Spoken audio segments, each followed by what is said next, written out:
Welcome to the Midlife Madness podcast, where we get real about menopause, wellness, and faith. Midlife can be messy. Let's make it magical.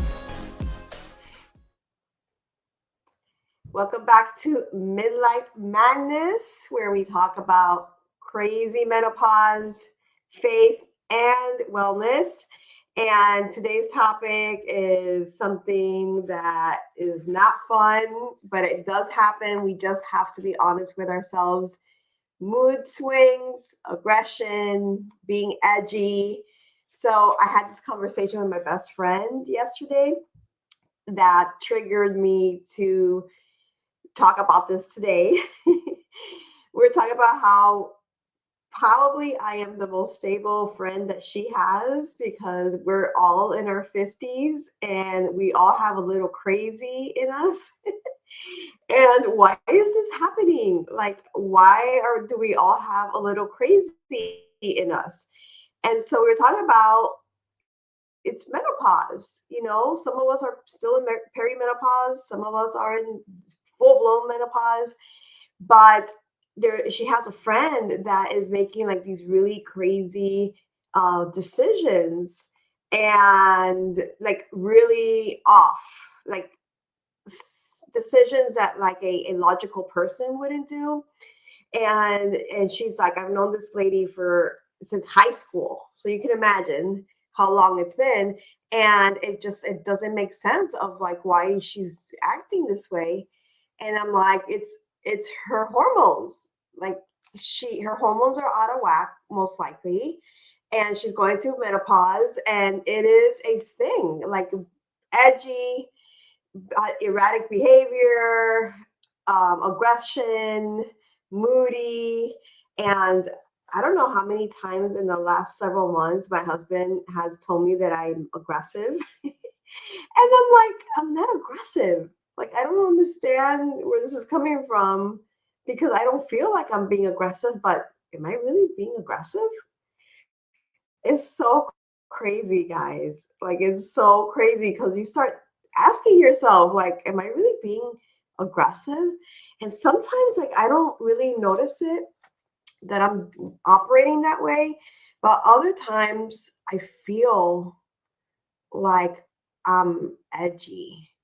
Like, for example, my husband driving. Like, if I was a passenger seat driver or a backseat driver ever in my life, now I'm like the worst. It's like 50 times worse than what it used to be. And I find myself like, I'm like, being a little nagging, which I've never been like that before.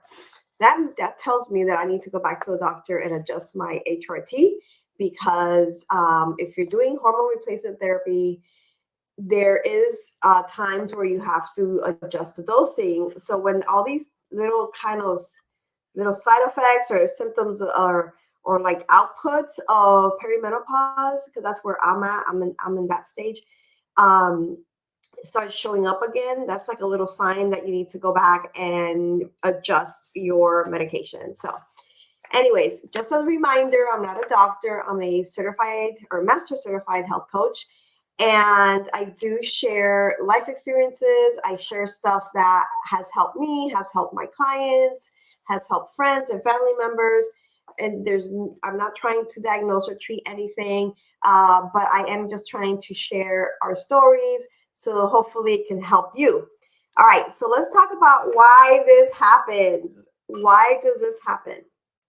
So there's a couple of reasons why. Let's talk about the science and the causes. So hormonal shifts, obviously, always it's a hormonal shift.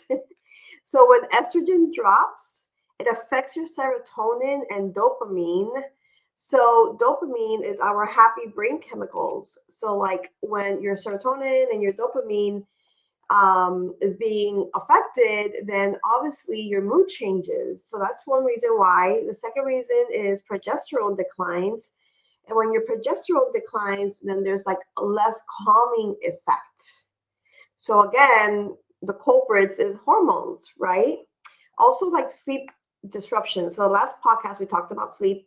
super important. But when your sleep is disrupted, then you have less quality of sleep, you have more hot flashes, insomnia can happen, and then you're irritable. And so the next day you're feeling like crap, and you're can't even be a little angry, irritable, can't say that word, moody, edgy, all the things all together.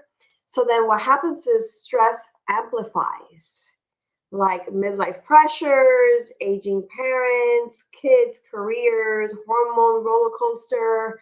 A lot of people my age in their 50s and older, we're experiencing having to take care of our parents. Our parents are getting older. Our kids might be in high school, which like hard age, when they're having like a bunch of stuff going on. So stress amplifies, and when stress amplifies, then your mood changes too. There's brain rewiring. So research shows estrogen plays a role in brain connectivity.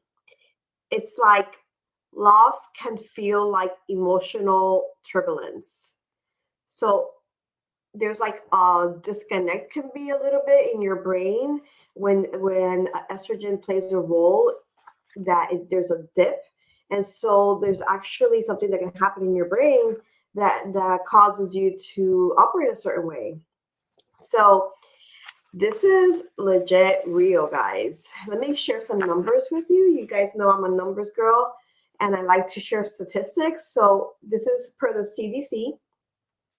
25% of perimenopausal women and 27% of postmenopausal women report frequent trouble falling asleep, which strongly affects mood changes. So we know that. Studies also suggest 40 to 50% of women experience noticeable mood swings, irritability, or increased aggression during perimenopause. So that's 40 to 50%. And watch this, guys. This is super important. We got to keep an eye on this because we do not want to fall for this. Depression and anxiety risk doubles in the perimenopausal years. And this is per the North American Menopause Society.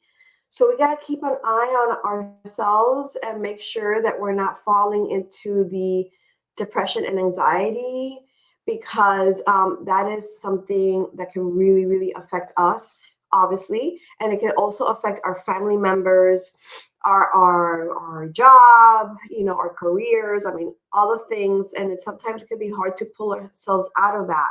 So make sure you're not falling into that, guys.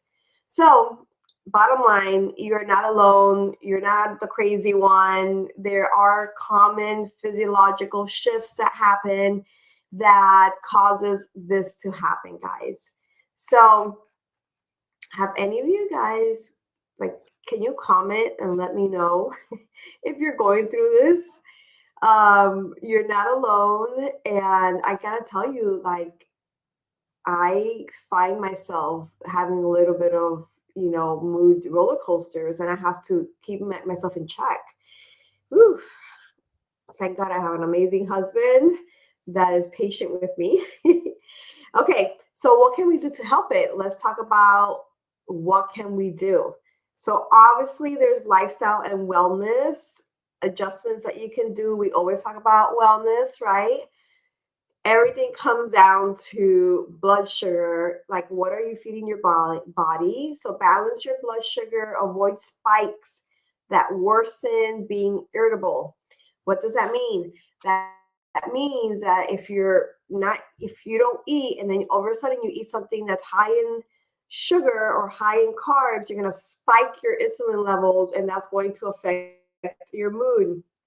Make sure that you eat a balanced diet, lots of protein, lots of vegetables, lots of good low glycemic, low sugar fruits, and try to stay away from sugar, period. And then also try to stay away from simple carbs that have no nutritional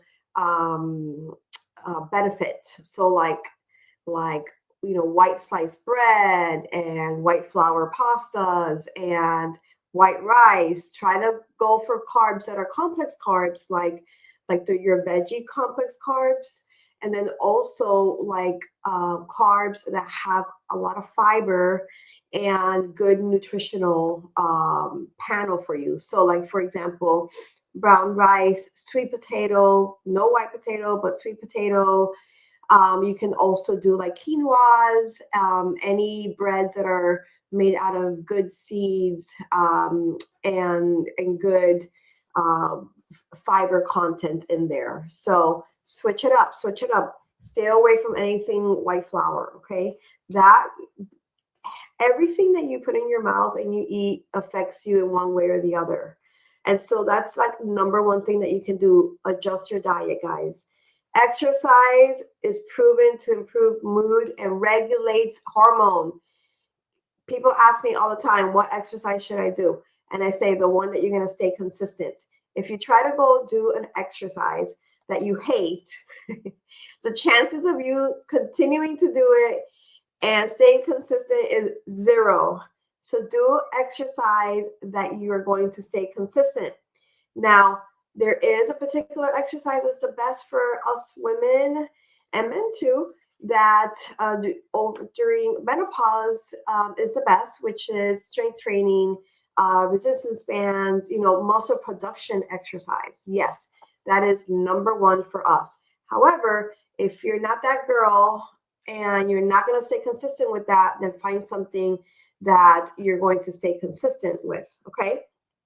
It improves your mood so much, and it does help regulate hormones. That's why if I eat anything that has high glycemic content, like maybe I decided to eat some pasta that day, or something that it's carbs and sugar that I normally don't eat, but maybe we went out and I just decided to eat that. Afterwards, I go out for a walk because that helps regulate your levels, and so your glycemic level comes down. And so that is a trick. If you eat anything carby or sugary, go for a walk afterwards and help your body burn that. Okay. All right, sleep hygiene. We talked about that last podcast. A cool room, magnesium, prayer before bed. So obviously, like having good night's sleep is going to help you with your moods. Okay. All right, let's talk about some stress and mindset tools. Journaling, doing a brain dump before bed, and getting your emotions out, getting whatever is in your mind, getting it out of your system into a book, journal. Go buy a really cute book and write it up in there, or you can use your phone, whatever you want. I'd rather you do a book because the blue light from the phone is going to stimulate your brain, and then it's not going to allow you to go to sleep. So do a book. Okay. Breathing exercises before bed also helps, and breathing exercises during the day helps you calm down. So if you feel like any irritation is coming your way, then do some breathing exercises. It's okay to do this. It's not weird. It's not weird to like give yourself a minute, time out, and do some breathing exercises. Also, like, let's try not to take everything so serious, right? Like humor and joy is something that we need to have in our lives. Try not to take everything so serious. So get an awareness, like, are there any like aggression points? Is there anything in particular that's making you feel aggressive? And see if you can figure that out, because then it can help you try to stay away from that if you can, right? All right, so here's some medical and nutritional support tips. Again, I'm not a doctor, but here's some things that do work for people. Hormone replacement therapy or bioidentical options. I do the bioidentical hormones. Changed my life. It changed my life from one day to the other. It literally did, guys. Omega-3 fatty acids and vitamin B are great for brain and mood support. Herbal supplements like ashwagandha, black cohosh. Okay. Black cohosh has changed my sister-in-law's life. Check it out. Look into it. Black cohosh. Okay. Also, let's talk about faith, like praying before reacting. Do an intervention on yourself and bring in prayer. There's a scripture on peace. It's really about the fruit of the Spirit. Galatians 5:22-23 says, but the fruit of the Spirit is love, joy, peace, forbearance, kindness, goodness, faithfulness, gentleness, and self-control. Wow. All right.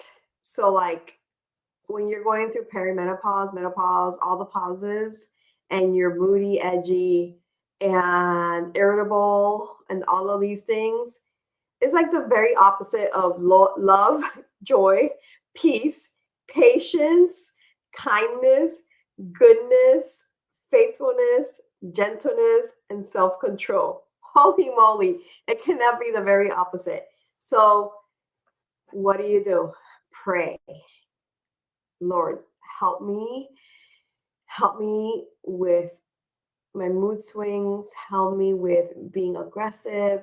Help me have an awareness of when this is happening. Lord, help me walk in the fruit of the Spirit with all of these things. Help me be lovable and joyful and peaceful and patient and kind and faithful, gentle, and help me have self-control. God can help you do that. Okay.